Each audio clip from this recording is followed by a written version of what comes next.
Hello बच्चों, कैसे हैं? Hope you all are fine. आप सभी ठीक होंगे। आज जो है हम लोग डिस्कस करने जा रहे हैं बहुत ही इंपॉर्टेंट टॉपिक, जो कि एग्जाम्स में, बोर्ड के एग्जाम्स में कम से कम इस टॉपिक से 2-3 मार्क्स के क्वेश्चंस पूछे जाते हैं एंड वेरी इंपॉर्टेंट टॉपिक आज हम लोग पढ़ेंगे। ठीक है, ये मेरा तीसरा पार्ट है इस चैप्टर का and the name of the chapter is chemical reaction and equation. ठीक है, इस आज के जो तीसरा पार्ट है इसमें हम लोग क्या डिस्कस करेंगे? तो केमिकल इक्वेशन के बारे में डिस्कस करेंगे। ठीक है, साथ साथ टाइप ऑफ केमिकल इक्वेशन के बारे में डिस्कस करेंगे और केमिकल इक्वेशन में जो बैलेंस केमिकल इक्वेशन है उसके बारे में डिस्कस करेंगे। क्यों केमिकल इक्वेशन जो है हमेशा should be balance, should be in always balance form, हमेशा केमिकल इक्वेशन क्यों बैलेंस फॉर्म में ही रहने चाहिए। Why chemical equation should be in the balance form. ठीक है, और कैसे इस केमिकल रिएक्शन को हम क्या करते हैं, बैलेंस करते हैं by a hit and trial method, उसके बारे में भी डिस्कस करेंगे। So before going to discuss on this topic, पिछले वीडियो में यानी पिछले पार्ट में हम लोगों ने क्या क्या डिस्कस किया था, थोड़ा उस पर फोकसिंग कर लें। ठीक है, तो इन प्रीवियस वीडियो, ठीक है, यानी previous part, that means in part 2 हम लोगों ने डिस्कस किया कैरेक्टरिस्टिक्स ऑफ केमिकल रिएक्शन। ठीक है, साथ साथ इसमें ये उसके साथ साथ उसका एग्जाम्पल भी देखें। ठीक है, एग्जाम्पल के साथ हम लोगों ने डिस्कस किया था कैरेक्टरिस्टिक्स ऑफ केमिकल रिएक्शन, जिसमें हम लोगों ने क्या डिस्कस किया कि ऐसे कुछ साइंस होते हैं जो क्या करते हैं, मतलब हमको इंडिकेशन करते हैं, इंडिकेट करते हैं कि ना केमिकल रिएक्शन हुआ है। वो क्या क्या साइन थे? तो पहला इवोल्यूशन ऑफ गैस, दूसरा चेंज इन टेम्परेचर, तीसरा प्रेसिपिटेट फॉर्म, चौथा चेंज इन स्टेट, पांचवा चेंज इन टेम्परेचर हो ही गया। ठीक है, change in temperature, physical change in physical states, ठीक है, चेंज इन कलर, प्रेसिपिटेट। ठीक है, तो ये हमारे क्या थे, टाइप्स ऑफ साइन जो क्या करते थे, हमको इंडिकेट करते थे कि केमिकल रिएक्शन हुआ है। ठीक है, अब उसके साथ साथ हम लोगों ने केमिकल इक्वेशन के बारे में भी डिस्कस किया कि केमिकल इक्वेशन क्या है। ठीक है, तो अब केमिकल इक्वेशन क्या है? केमिकल इक्वेशन वो एक शॉर्ट फॉर्म इक्वेशन है जिसमें एक केमिकल रिएक्शन को हम सिंबल या फिर इक्वेशन, सिंबल या फिर फॉर्मूले के रूप में रिप्रेजेंट कर सकते हैं। उसी को हम लोग क्या कहते हैं, केमिकल रिएक्शन। तो इतना तक हम लोगों ने प्रीवियस वीडियो में क्या किया था, पार्ट में डिस्कस किया था। आज हम इसी को कैरी ऑन करेंगे, आगे की तरफ ले चलेंगे। ठीक है, तो आज हम लोग जो डिस्कस करने जा रहे हैं वो केमिकल इक्वेशन से ही शुरू करेंगे। ठीक है, कि केमिकल इक्वेशन क्या है? तो केमिकल इक्वेशन एक तरह का क्या है, आपका रिप्रेजेंटेशन ऑफ केमिकल रिएक्शन है। ठीक है, जिसमें हम क्या करते हैं, use symbol and formula of the substances is called chemical equation। यानी केमिकल इक्वेशन वो एक इक्वेशन है जिसमें केमिकल रिएक्शन को हम लोग क्या करते हैं, in the form of symbol या फिर क्या कहे तो फॉर्मूले के रूप में क्या करते हैं, डिनोट करते हैं। ठीक है, अब उसके लिए हम एक इक्वेशन बना लें। ठीक है, जैसे मान लीजिए एक इक्वेशन हम लोग लिखते हैं। ठीक है, मान लीजिए आयरन को ट्रीट करते हैं कॉपर सल्फेट। ठीक है, आयरन को क्या करते हैं, ट्रीट करते हैं कॉपर सल्फेट। ठीक है, सॉल्यूशन में, तो ये क्या फॉर्म करता है, FeSO4 प्लस कॉपर। तो यहां पे देखिए हमने जो स्टेटमेंट बोला उसको हमने क्या किया, शॉर्ट फॉर्म में सिंबल और फॉर्मूले में क्या कर दिया, रिप्रेजेंट कर दिया। तो इसी को क्या कहा जाता है, केमिकल इक्वेशन कहा जाता है। इसी को क्या कहते हैं हम लोग, केमिकल इक्वेशन। ठीक है, इसी को हम लोग क्या कहते हैं, केमिकल इक्वेशन कहते हैं। अब ये केमिकल इक्वेशन जो है, ठीक है, इसके दो पार्ट्स होते हैं। कोई भी केमिकल इक्वेशन का क्या होता है, दो पार्ट्स होते हैं। जैसे यहां पे आप देख पा रहे हैं, यहां पे left hand side of the arrow और एक राइट हैंड साइड है, ठीक है, एरो का लेफ्ट साइड भी है और राइट साइड भी है। तो इस एरो के लेफ्ट हैंड साइड में जो भी सब्सटेंसेस है, जैसे यहां पे आयरन है और यहां पे क्या है, कॉपर सल्फेट है। तो कहने का मतलब कि एरो के लेफ्ट हैंड साइड में या फिर जो सब्सटेंसेस एक दूसरे से क्या करते हैं, रिएक्ट करते हैं, उसको हम लोग क्या कहते हैं, रिएक्टेंट कहते हैं। रिएक्टेंट क्या कहते हैं उसको, रिएक्टेंट। यानी जो सब्सटेंसेस हम क्या करते हैं, रिएक्ट करते हैं इन द इनिशियल स्टेप में, यानी बिगिनिंग में जो दो सब्सटेंस या दो से अधिक सब्सटेंस लेके क्या करते हैं, रिएक्ट करते हैं, यानी उसको क्या करते हैं, रिएक्शन करते, उसका रिएक्शन कराते हैं, तो उसी को हम लोग क्या कहते हैं, रिएक्टेंट। अब जब ये रिएक्टेंट एक दूसरे से रिएक्ट होके जो फॉर्म होता है, जो रिएक्टेंट रिएक्ट होके जो फॉर्म होता है, जो प्रोड्यूस होता है, उसी को हम लोग क्या कहते हैं, प्रोडक्ट कहते हैं। उसको क्या कहते हैं, प्रोडक्ट। अब यहां पे देखिए आयरन और कॉपर सल्फेट, आयरन और कॉपर सल्फेट क्या हो गए, रिएक्ट होके प्रोड्यूस क्या कर रहे हैं, तो आयरन यानी फेरस सल्फेट क्या प्रोड्यूस कर रहे हैं, फेरस सल्फेट, और साथ साथ आपका क्या प्रोड्यूस कर रहे हैं, कॉपर। तो यहां पे जो फेरस सल्फेट और कॉपर जो है, ये आपका क्या कहलाएगा, प्रोडक्ट। क्या कहलाएगा, प्रोडक्ट।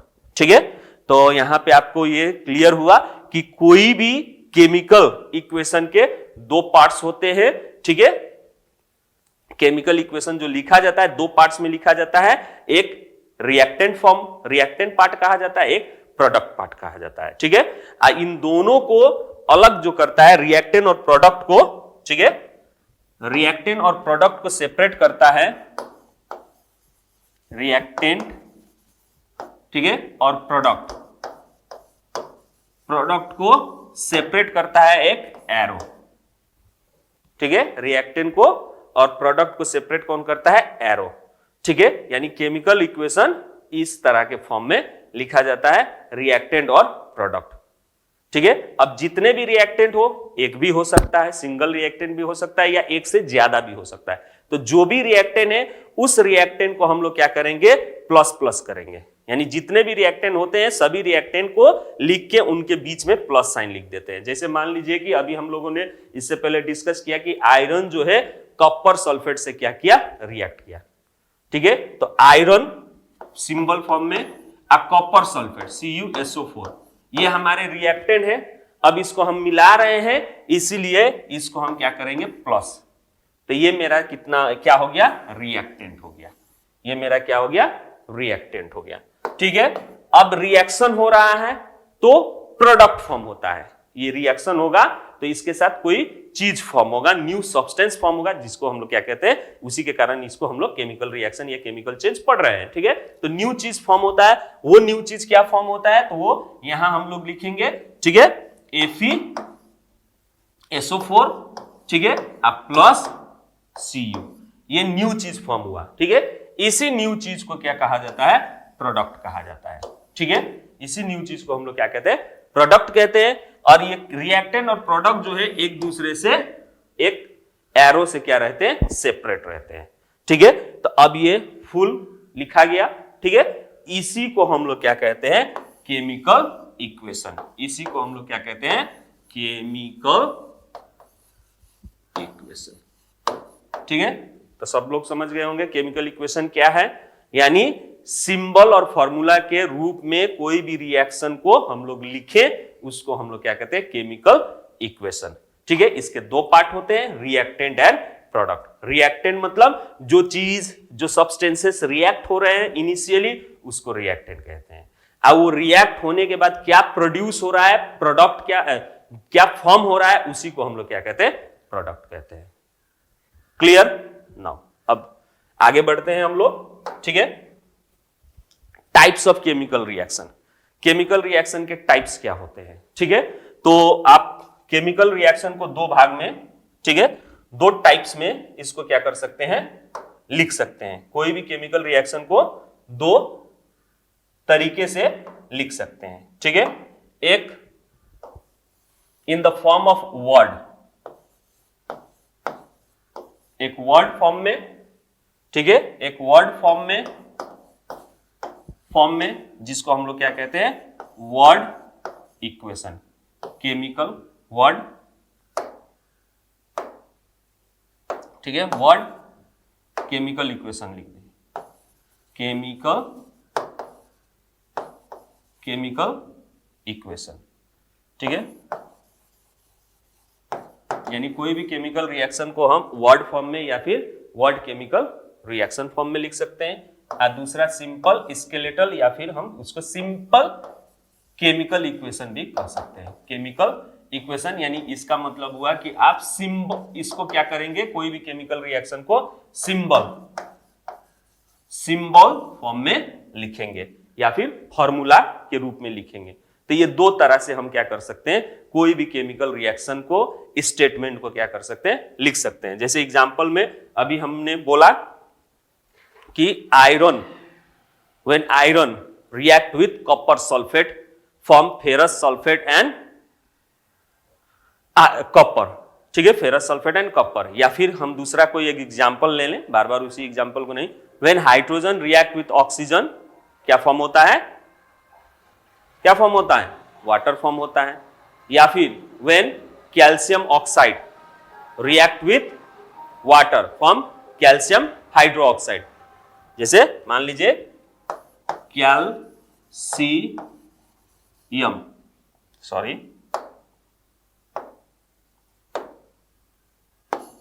मान लीजिए, ठीक है, हमने क्या किया,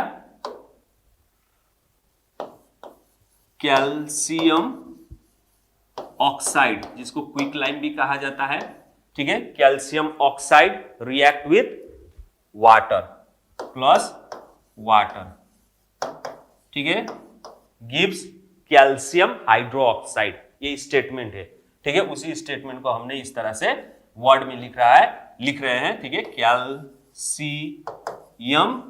ठीक है, कैल्शियम हाइड्रो ऑक्साइड। तो ये जो फॉर्म हुआ, यानी ये भी एक तरह का क्या है, इक्वेशन है। ये आपका रिएक्टेंट हो गया, ये आपका प्रोडक्ट हो गया, ठीक है, बीच में एरो है। तो ये सभी चीज क्या है, वर्ड फॉर्म में है, इसीलिए इसको हम क्या कहेंगे, वर्ड इक्वेशन कहेंगे, word equation, word chemical equation या सिंपली वर्ड इक्वेशन कहेंगे, ठीक है। अब इसी चीज को फॉर्मूला या फिर सिंबल फॉर्म में लिखेंगे, ठीक है। तो CaO, ये हो गया calcium oxide plus water H2O gives calcium hydro oxide. अब ये क्या हो गया आपका, सिंबल फॉर्म में या फिर सिंबल फॉर्म में और फॉर्मूला फॉर्म में, सिंबल फॉर्म में और फॉर्मूला फॉर्म में। तो इसको हम क्या कहेंगे, केमिकल इक्वेशन या फिर स्केलेटल इक्वेशन भी कहते हैं किसी किसी बुक में, ठीक है, सिंपल केमिकल इक्वेशन। क्लियर? यानी इक्वेशन जो है दो तरीके से लिखा जा सकता है, एक वर्ड इक्वेशन में और एक केमिकल इक्वेशन में। क्लियर? नेक्स्ट आगे की तरफ बढ़ते हैं हम लोग, ठीक है। अब केमिकल इक्वेशन को अगर हम लोग फॉलो करेंगे, ठीक है, तो केमिकल इक्वेशन दो तरह का होता है, ठीक है, एक बैलेंस केमिकल इक्वेशन और एक अनबैलेंस केमिकल इक्वेशन, ठीक है। एक बैलेंस केमिकल इक्वेशन, एक अनबैलेंस केमिकल इक्वेशन। जैसे एग्जांपल के तौर पे ले ले,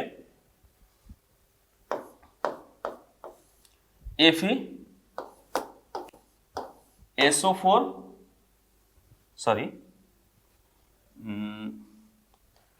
एक दूसरा इसी एग्जांपल को FeCuSO4 plus, not plus, gives, यानी Fe आयरन, ठीक है, plus copper sulphate gives FeSO4 plus copper, ठीक है। दूसरा एक इक्वेशन ले लें, केमिकल इक्वेशन ठीक है, जैसे आप लोगों ने पढ़ा है लोअर क्लास में, ठीक है, फोटोसिंथेसिस रिएक्शन ही ले लें, फोटोसिंथेसिस रिएक्शन ही ले लें, ठीक है। Carbon dioxide react with water in the presence of sunlight and chlorophyll, वो कंडीशन हो गया, ठीक है। गिव्स फूड जिसको हम लोग क्या कहते हैं, C6H12O6, ठीक है, प्लस ऑक्सीजन। ये भी एक तरह का क्या हो गया, इक्वेशन हो गया, फोटोसिंथेसिस का इक्वेशन। अब ये दोनों केस में देखिए, तो यहां पे जो रिएक्टेंट है, रिएक्टेंट में जो भी एलिमेंट्स हैं, ठीक है, इसके बारे में देखते हैं, और प्रोडक्ट में भी जो एलिमेंट्स है उसको देखते हैं, ठीक है। तो इक्वेशन 1 का रिएक्टेंट में, ठीक है,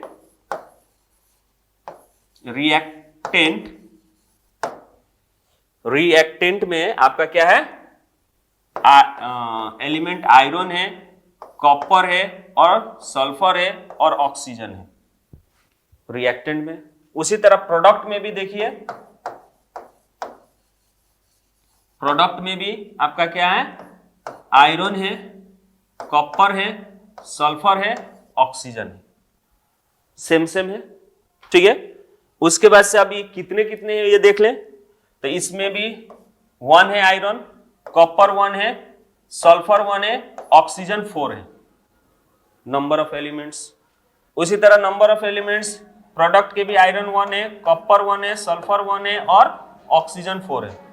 तो यहां पे आप क्या देख पा रहे हैं, ये इक्वेशन में रिएक्टेंट में जितने एलिमेंट्स हैं उतने ही एलिमेंट्स प्रोडक्ट में भी हैं, और उनकी रिएक्टेंट में जो जो एलिमेंट्स हैं वही एलिमेंट्स आपके क्या है, प्रोडक्ट में भी है। और दूसरी बात, जितने नंबर ऑफ एटम्स या आप कहें तो नंबर ऑफ एलिमेंट्स है, ठीक है, उतना ही आपके क्या है, प्रोडक्ट में भी है, यानी दोनों तरफ सेम है।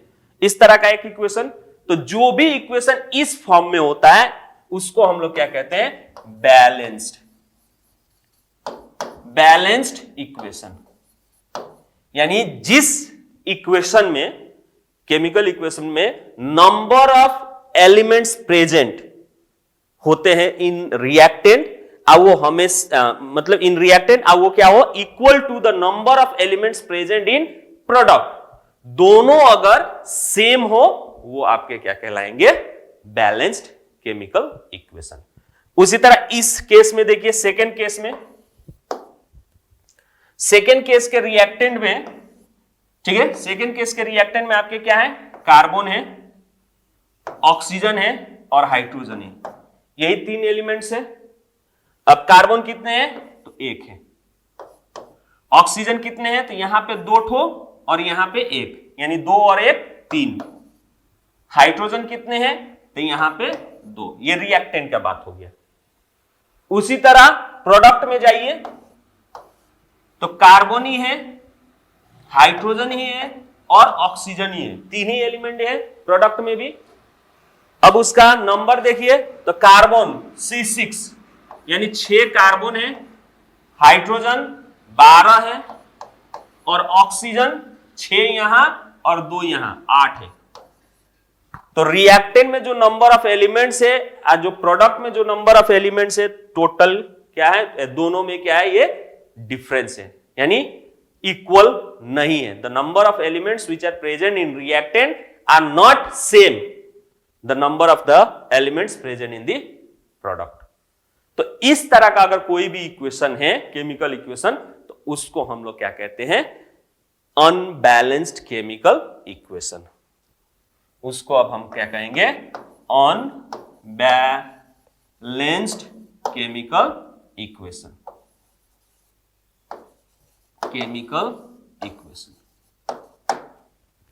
कंसेप्ट क्लियर हुआ? बैलेंस केमिकल इक्वेशन क्या है और अनबैलेंस केमिकल इक्वेशन क्या है। यानी बैलेंस केमिकल इक्वेशन वो इक्वेशन है जिसमें रिएक्टेंट में नंबर ऑफ एलिमेंट्स और प्रोडक्ट में नंबर ऑफ एलिमेंट्स, चाहे एटम चाहे मॉलिक्यूल, सब बराबर हो। अनबैलेंस केमिकल इक्वेशन में नंबर ऑफ एलिमेंट्स चाहे नंबर ऑफ पार्ट एटम चाहे मॉलिक्यूल्स क्या हो, अनइक्वल, उस तरह को हम क्या कहते हैं, अनबैलेंस केमिकल इक्वेशन। ठीक है, तो वही चीज यहां पे हम आप लोगों को समझा रहे थे।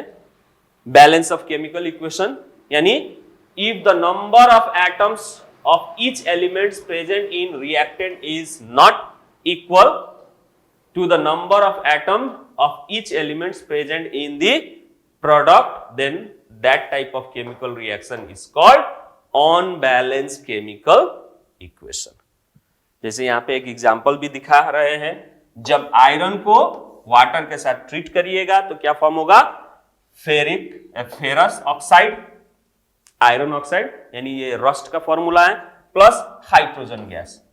ठीक है, तो यहां पे आप देखिए आयरन कितना है, 1 है लेफ्ट हैंड साइड में यानी रिएक्टेंट में, प्रोडक्ट में 3 है, अनइक्वल, सेम नहीं है, दैट मींस अनइक्वल। अगर हाइड्रोजन की बात करें तो हाइड्रोजन तो आपका सेम है, लेकिन ऑक्सीजन यहां 1 है और यहां 4 है, डिफरेंस। तो इसीलिए ये एक तरह का आपका क्या है, example of what, unbalance chemical equation. ठीक है, उसी तरह बैलेंस केमिकल इक्वेशन में, a balance chemical equation has the number of atoms, यानी बैलेंस केमिकल इक्वेशन वो इक्वेशन है जिसमें नंबर ऑफ एटम्स जो है एलिमेंट्स के इक्वल होते हैं बोथ साइड। बोथ साइड मतलब रिएक्टेंट साइड और प्रोडक्ट साइड, दोनों साइड ही आपके number of atoms of the elements क्या है, सेम है। ठीक है, तो वो आपके क्या कहलाएंगे, बैलेंस केमिकल इक्वेशन। एग्जाम्पल के तौर पे जैसे यहां पे जिंक को सल्फ्यूरिक एसिड से ट्रीट किया जा रहा है। ठीक है, तो सल्फ्यूरिक एसिड से ट्रीट किया जा रहा है तो जिंक सल्फेट फॉर्म हो रहा है। ठीक है, क्या फॉर्म हो रहा है, zinc sulphate plus hydrogen gas. तब यहां पे देखा जाए तो लेफ्ट हैंड साइड में जिंक 1 है, राइट हैंड साइड में भी यानी प्रोडक्ट में 1 है।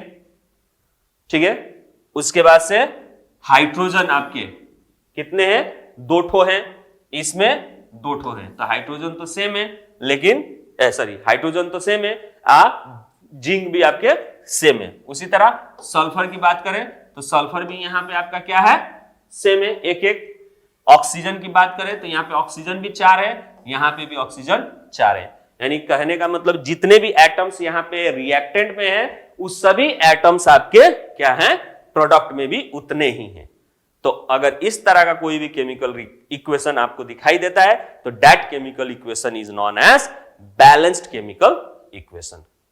ठीक है, तो बैलेंस और अनबैलेंस समझ में आ गया। Now let's move towards next topic. Why do we balance the chemical equation? हम लोगों को क्यों केमिकल इक्वेशन जो है, कोई भी केमिकल इक्वेशन बैलेंस फॉर्म में ही लिखने चाहिए, चाहे क्यों बैलेंस फॉर्म में वो रहते हैं।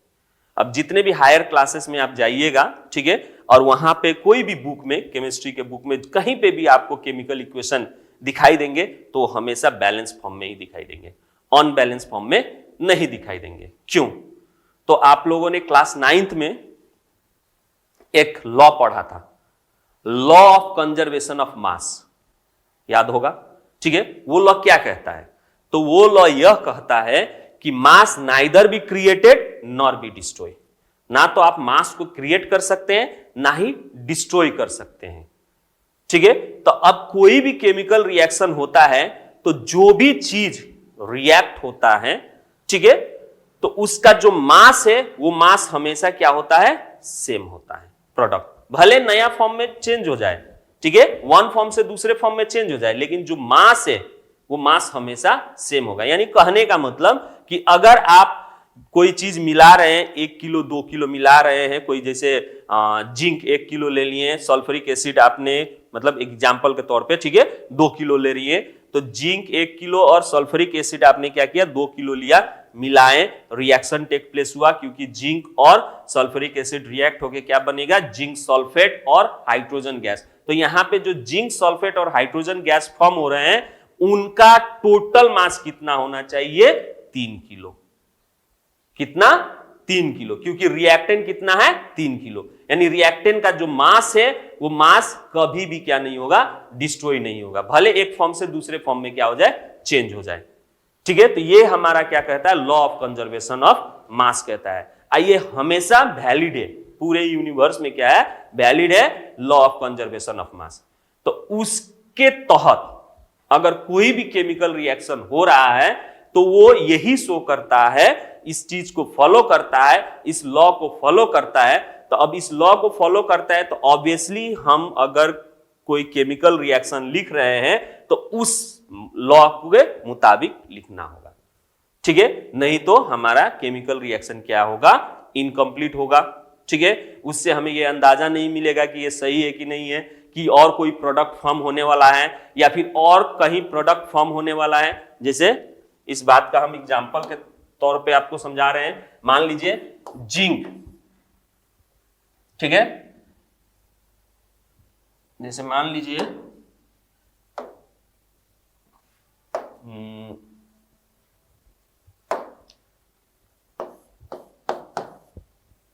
हाइड्रोजन और ऑक्सीजन रिएक्ट कर रहे हैं, वाटर फॉर्म हो रहा है, ठीक है। अब ये वाटर फॉर्म हुआ, अब इस इक्वेशन से हमको ये क्लियर नहीं हो रहा, ये नहीं क्लियर होगा कि अभी वाटर और फॉर्म होगा कि नहीं फॉर्म होगा, ठीक है, क्योंकि अब ये इक्वेशन जो है आपके बैलेंस फॉर्म में नहीं है। यहां पे देखिए लेफ्ट हैंड साइड में हाइड्रोजन 2 है, ऑक्सीजन 2 है, लेकिन राइट हैंड साइड में आपके ऑक्सीजन 1 है और हाइड्रोजन 2 है, यानी ऑक्सीजन बैलेंस नहीं है, ठीक है। ये अनबैलेंस केमिकल इक्वेशन है। अब इस इक्वेशन से हमको ये पता नहीं चलेगा कि अभी रिएक्शन कंप्लीट हो गया है या अभी और होने वाला है। लेकिन अगर कोई रिएक्शन हम क्या करते हैं, बैलेंस फॉर्म में लिखते हैं, तो ये कंफर्म हो गया कि ये जितना रिएक्टेंट था उतना प्रोडक्ट फॉर्म हो चुका है, ठीक है, उतना प्रोडक्ट फॉर्म हो चुका है। दैट मींस रिएक्शन अब नहीं होगा, कंप्लीट हो चुका है। जैसे एग्जांपल के तौर पे हाइड्रोजन का मॉलिक्यूलर मास कितना होता है, 1, तो 1 है, तो यहाँ पे दो एटम है, इसीलिए ये क्या हो जाएगा 1 × 2 ग्राम मॉलिक्यूलर मास, यहाँ पे हाइड्रोजन का 2 हो गया।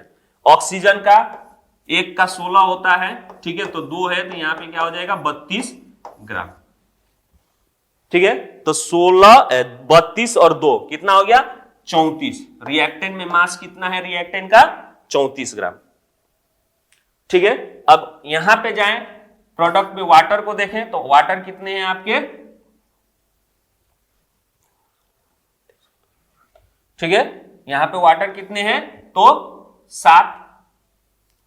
वाटर कितना है यहाँ पे, सॉरी वाटर एक मॉलिक्यूल से, तो वाटर कितना है यहाँ पे, वाटर में हाइड्रोजन 1 है, 2 के कारण ये हो जाएगा 2 ग्राम मान लीजिए। यहाँ पे ऑक्सीजन 1 है, ठीक है, तो 16, यहाँ पे आपका ऑक्सीजन 1 है, ठीक है, तो 16 गुणे 2 सॉरी 1, 16 गुणे आपका यानी 16 × 1, तो 16 × 1 कितना हो जाएगा 16 ग्राम, ठीक है, तो टोटल 18 ग्राम। तब यहां देखिए 34 ग्राम यहां है और यहां क्या है 18 ग्राम है।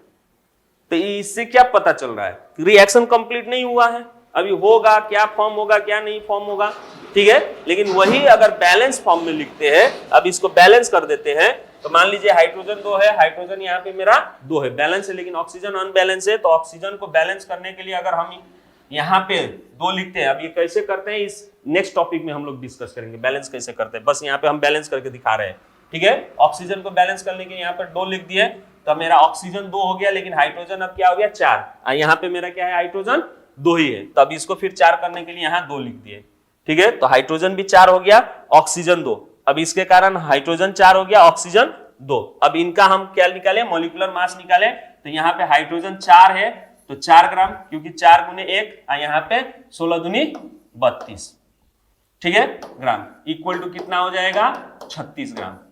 अब बैलेंस फॉर्म में है तो ये 36 ग्राम आपके हो गए क्या रिएक्टेंट, ठीक है। अब उसके बाद से इसका बात करें तो ये आपके कितने हो जाएंगे 4, ठीक है, 4, और ऑक्सीजन कितने हैं 2, तो ऑक्सीजन 2 है तो ये भी 32, एक का 16 दूसरे का 16, 32, तो ये भी 36, यानी अब दोनों साइड क्या हो गए इक्वल हो गए, 36 ग्राम 36 ग्राम। तो इससे हमें अब क्या फॉर्म हो गया, कंफर्म हो गया कि एक रिएक्शन जो है कंप्लीट है और आपका प्रोडक्ट अब कुछ नहीं बनेगा, ठीक है, यानी कंप्लीट रिएक्शन हो चुका है। तो इसीलिए मतलब जो भी केमिकल रिएक्शन हम लोग लिखें तो वो बैलेंस फॉर्म में लिखना जरूरी है, क्योंकि बैलेंस फॉर्म में वो लिखते हैं तो लॉ ऑफ कंजर्वेशन ऑफ क्या होता है, मास यूज होता है, यानी लॉ ऑफ कंजर्वेशन मास को वो फॉलो करता है। जनरली कोई भी चेंजेस होता है यानी मास का चेंजेस होता है तो वहां पे यही क्या होता है, फॉलो होता है, लॉ है, उस लॉ को फॉलो करता है कोई भी रिएक्शन, ठीक है। इसीलिए बैलेंस फॉर्म में लिखना जरूरी है, ठीक है, कि लॉ ऑफ कंजर्वेशन मास को वो क्या करे, फॉलो करे, ठीक है। तो इसीलिए हम लोग क्या करते हैं, कोई भी केमिकल रिएक्शन को क्या करते हैं, बैलेंस करते हैं। तो उसी का the chemical equation needs to be balanced, ठीक है, so that if it follows the law of conservation of mass, law of conservation of mass क्या करे, फॉलो करे। A balanced chemical equation occurs when the number of different atoms of elements in the reaction side, sorry in the reactant side, ठीक है, is equal to that of the product side. अब कैसे हम कोई भी equation को balance form में लिखे, तो उसके लिए रिएक्टेंट में जितने नंबर ऑफ क्या है, जितने नंबर ऑफ एलिमेंट्स है या एटम है, उतने नंबर ऑफ एटम हम क्या कर दें, राइट हैंड साइड में भी क्रिएट कर दें, तो समझिए कि वो इक्वेशन आपका क्या है, बैलेंस्ड है, ठीक है। तो अब इसको करने के लिए क्या होता है, तरीका होता है, ठीक है, एक क्या होता है, रूल होता है। उस रूल के तहत हम इसको क्या कर सकते हैं, बैलेंस कर सकते हैं, ठीक है। उसके तहत इसको हम क्या कर सकते हैं, बैलेंस कर सकते हैं। और वो रूल जो है आपका क्या है, वो रूल जो है आपका क्या है, तो हीट एंड ट्रायल रूल। इसको हीट एंड ट्रायल मेथड भी कहते हैं। हीट एंड ट्रायल मेथड एक रूल है, उस रूल के थ्रू हम क्या कर सकते हैं, एक अनबैलेंस केमिकल इक्वेशन को क्या कर सकते हैं, बैलेंस कर सकते हैं, ठीक है। तो अब हम लोग नेक्स्ट वीडियो में, ठीक है, इस heat and rule, heat and trial method के बारे में डिस्कस करेंगे कि किस तरह से by the heat and trial method हम क्या कर सकते हैं, कोई भी केमिकल इक्वेशन को क्या कर सकते हैं, बैलेंस कर सकते हैं, ठीक है। तब तक के लिए बाय बाय। आज के वीडियो में बस इतना ही, बाय बाय।